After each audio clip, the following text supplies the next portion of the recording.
nggak sih Anda merasa di tempat kerja itu kayaknya tiap tim jalan sendiri-sendiri? Oh, sering banget itu. Sibuk sih, tapi nggak saling tahu lagi ngerjain apa. Atau malah double-double kerjaan tanpa sadar. Kayak kata Aaron Levy dari Box itu, seringkali banyak orang ngerjain hal yang salah. Tantangannya, ya tahu yang mana. Klasik ya masalah ini. Betul, umum sekali terjadi. Sayang banget kan, energi dan potensi bisa hilang gitu aja karena, ya itu, kurang sinkron.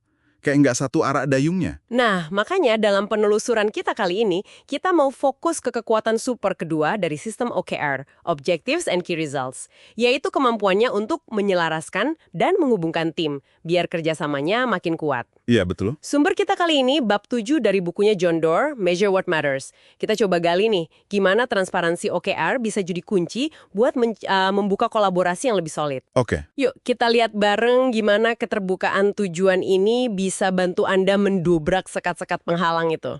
Jadi, langkah pertama yang paling dasar itu perubahan cara pandang soal transparansi. Dulu kan biasanya tujuan strategis itu agar rahasia gitu. Iya, seringnya gitu. Nah, OKR ini justru sebaliknya. Tujuannya semua orang, dari staf paling junior sampai CEO, idealnya itu terbuka. Bisa diakses siapa aja di dalam perusahaan. Wah, kedengerannya radikal ya, tapi dampaknya katanya besar. Saya sempat baca riset, katanya tujuan yang dipublikasiin itu lebih mungkin tercapai loh. Betul sekali. Malah ada survei bilang 92% karyawan lebih termotivasi kalau rekan kerjanya bisa lihat progres mereka. Kok bisa sekuat itu ya efek keterbukaan ini? Ada beberapa alasan sih. Pertama, jelas, ini bikin ada akuntabilitas yang sehat. Semua orang jadi ikut ngawasin, gitu. Oke. Kedua, ini numbuhin yang namanya meritokrasi. Jadi ide dan kontribusi itu dinilai dari kualitasnya, bukan jabatannya. Kalau data dan tujuan terbuka, ide bagus bisa muncul dari mana aja kan? Wah, menarik. Nggak mandang posisi ya? Iya. Dan ini juga ngurangin potensi, politik kantor atau asumsi negatif. Soalnya diskusi, bahkan kalau ada beda pendapat misalnya antara tim sales sama marketing, bisa didasarkan pada data OKR yang objektif. Nggak pakai perasaan lagi. Oh, jadi lebih adem ya diskusinya karena ada data. Berarti bukan sekedar terbuka, tapi emang mengubah cara orang interaksi dan nilai ide ya. Dan ini kayaknya nyambung langsung ke kolaborasi. Gimana tuh transparansi bisa memicu kerjasama? Ya secara alami aja sih. Kalau Anda bisa lihat apa yang dikerjain tim lain, di mana progresnya, apa tantangannya, pintu buat bantu jadi kebuka lebar. Jadi bisa nawarin bantuan gitu ya? Betul. Bisa proaktif nawarin bantuan atau keahlian. Ini kan nguatin hubungan kerja internal. Nah, selain itu, transparansi juga bisa nunjukin kalau ada kerjaan yang tumpang tindih atau redundan. Oh iya, sering tuh kejadian. Apalagi di organisasi besar. Kan, sering ada 2 atau 3 tim ngerjain hal mirip tanpa sadar.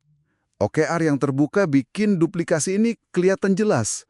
Jadi bisa diatasi. Sumber daya jadi lebih efisien. Masuk akal banget. Jadi selain motivasi dan kurangin politik, transparansi juga soal efisiensi ya.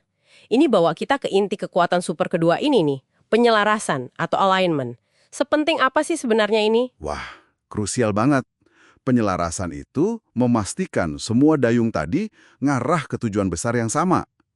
Harvard Business Review, HBR, pernah bilang perusahaan yang karyawannya sangat selaras, itu kemungkinannya 2 kali lipat lebih besar buat jadi top performer. 2 kali lipat? Besar juga ya? Iya, tapi masalahnya, kata HBR juga, ini jarang banget terjadi.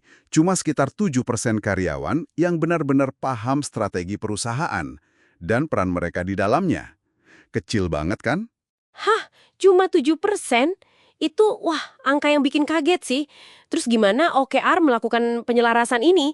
Bedanya apa sama metode lama, kayak model cascade yang dari atas ke bawah itu? Nah, model cascade tradisional itu kan tujuan diturunin secara hierarkis ya, dari atas ke bawah.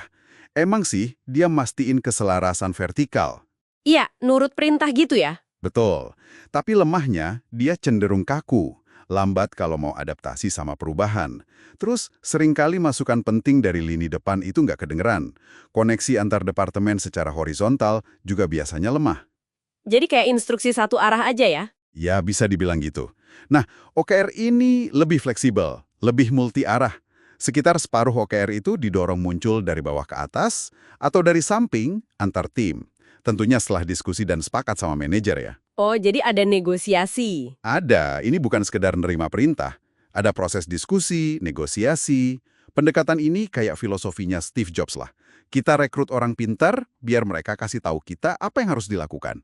Ini cenderung bikin tujuan lebih ambisius dan rasa kepemilikannya lebih kuat.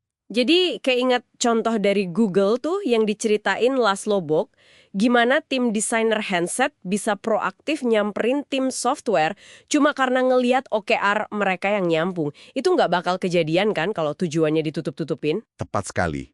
Visibilitas itu memicu koneksi lintas fungsi yang spontan kayak gitu. Contoh lain yang bagus banget itu MyFitnessPal. Oh ya? Gimana ceritanya? Mike Lee, pendirinya, cerita gimana sebelum pakai OKR, timnya itu kayak mendayung ke arah berlawanan.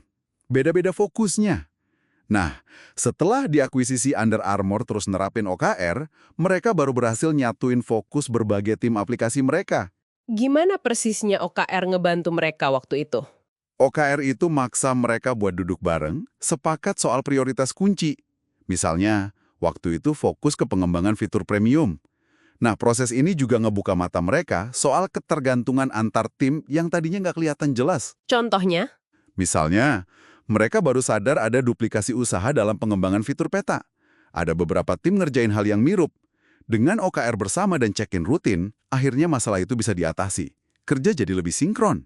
Luar biasa ya gimana sebuah sistem tujuan bisa merombak cara kerja tim secara fundamental gitu. Memang, jadi transparansi dan keterhubungan dalam OKR ini, efeknya jauh lebih dalam dari sekedar alat buat ngelacak progres kerjaan.